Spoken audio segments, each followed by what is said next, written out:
ময়মনসিংহ গফরগাঁওয়ে গয়েশপুর থেকে শিবগঞ্জ রাস্তাটি স্কুল বাজার পর্যন্ত বেহাল দশা। মশাখালী ইউনিয়ন পরিষদের বরাদ্দকৃত টাকায় কান্দি বড় চৌরাস্তা ও ছোট চৌরাস্তার মাঝখানে অনেকগুলো গর্ত ছিল। একের পর এক ঘটে যেত দুর্ঘটনা। এই রাস্তা দিয়ে যাত্রী বোঝাই সহ সকল যানবাহন চলাচল করে। অটোরিকশা, মোটরসাইকেল, পায়ের রিকশা সহ আরও অন্যান্য যানবাহন যাতায়াত করে প্রতিনিয়তই। রাস্তাটা ভেঙে যাওয়ায় প্রতিদিন গাড়ি উল্টে গিয়ে কারো হাত পা ভাঙছে, এমন তথ্য দিয়েছে এলাকার আশেপাশের লোকজন ও ইউনিয়নের নেতৃবৃন্দ। আমাদের নিজস্ব প্রতিনিধি নূর হোসেন সুমন জানান, মশাখালী ইউনিয়নের নেতাদের সহযোগিতায় ইউনিয়ন পরিষদের বরাদ্দকৃত টাকায় ইট ভালো দিয়ে খানাখন্দ অর্থাৎ বড় বড় গর্তগুলো বন্ধ করে দেওয়া হয়েছে। এখন এইটুকু রাস্তা দুর্ঘটনামুক্ত। এ সময় বক্তব্য রাখেন বিএনপির নেতা শফিউল্লাহ আলম বাতেন আকন্দ। আরও উপস্থিত ছিলেন ইউনিয়ন শ্রমিক দল নেতা আব্দুল বাতেন আকন্দ, ছাত্রদল নেতা শফিউল্লাহ মণ্ডল, যুবদল নেতা শরীফুল ইসলাম, স্বেচ্ছাসেবক দলনেতা রোমান সরকার, স্বেচ্ছাসেবক দলনেতা আবু সায়েম আকন্দ, শ্রমিক দল নেতা জসিম সরকার সহ অন্যান্য নেতৃবৃন্দ ও এলাকাবাসীগণ। প্রত্যক্ষদর্শী সব সময় দেখতে গেলে অ্যাক্সিডেন্ট হয়েছে, মানুষ করছে, গাড়ি দিচ্ছে।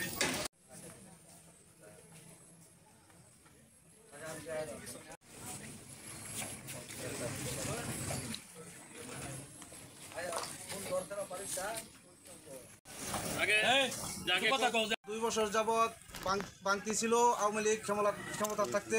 এখানে বিএনপির নেত্রীরা, আমাদের নেতারা এই রাস্তা বিগত 2 বছর যাবৎ আমরা হাত পাও ভাঙা এবং মানুষের অ্যাক্সিডেন্টের দুর্ঘটনা সময়ে আমরা কেউ পাশে পাইছি না। আমরা এই রাস্তা দুর্ঘটনায় অনেক লোক হাত পাও ভাঙছে।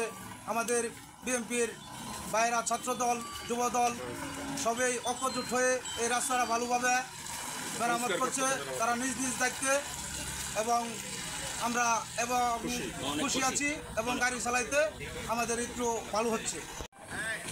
রাস্তা আগে ভাঙা ছিল, আমাদের যাওয়া খুব কষ্ট হইতো। এখন মনে করেন দেখা যাচ্ছে বিএনপির নেতারা এবং ছাত্রদলের কর্মীরা তারা দেখা গেছে এই রাস্তাটা পিট বালু ফালাইয়া রাস্তাটা ঠিক করে দিতেছে, এতে আমাদের অনেক ভালো লাগে। ছোট রাস্তা খুব বিশাল ভাঙা, ওখানে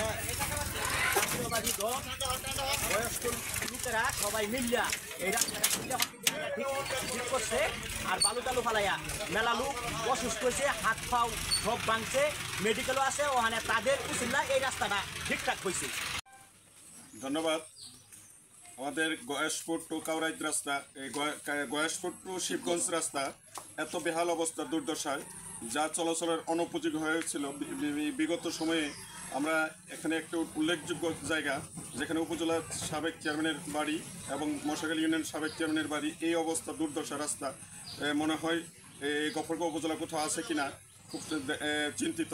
তাই আজকে আমরা ইউনুস সাহেবের উদ্যোগে এবং মশাখালী ইউনিয়নের ভারপ্রাপ্ত চেয়ারম্যানের নির্দেশনায় আমরা এই উন্নয়নমূলক কাজটি আমরা সকল ছাত্রদল, যুবদল, শ্রমিক দল, বিএনপি নেতৃবৃন্দ সকলেই ঐক্যবদ্ধ হয়ে আমরা এই কাজটি হাতে নিয়েছি এবং হাতে আমরা কাজগুলি করতেছি উন্নয়নমূলক। এই রাস্তা বিগত কয়েকদিন আগে আমাদের শ্রমিক নেতা বাতেন আকন্দ, আমি সহ পিছনের রাস্তাও এমন দুর্দশা, বেহাল অবস্থা ছিল, সেটাও আমরা এভাবেই ইউনিয়ন পরিষদের উদ্যোগে আমরা এই কাজটিও সমাপ্তি করেছি। এবং এলাকাবাসীর সকলের এই আমাদেরকে এমন অসুবিধা ভোগ করতে হতো, সেটা যা পাবলিক এখন একটু আগেও অজস্র গালাগালি শুনতে হচ্ছে, কিন্তু এখন প্রশংসায় বাড়ছে যে আসলে বিএনপি কর্মীরা মানবিক, বিএনপি যুবদল, ছাত্রদল কর্মীরা মানবিক। আজকে এই নিজ চেষ্টায় প্যাকে কাদার নিজ হাতে আমরা এই রাস্তা কাজ করছি। সকলকে ধন্যবাদ। আমাদের পাশে থাকবেন, আমাদের বিএনপির পাশে থাকবেন, সকল নেতৃবৃন্দকে ধন্যবাদ।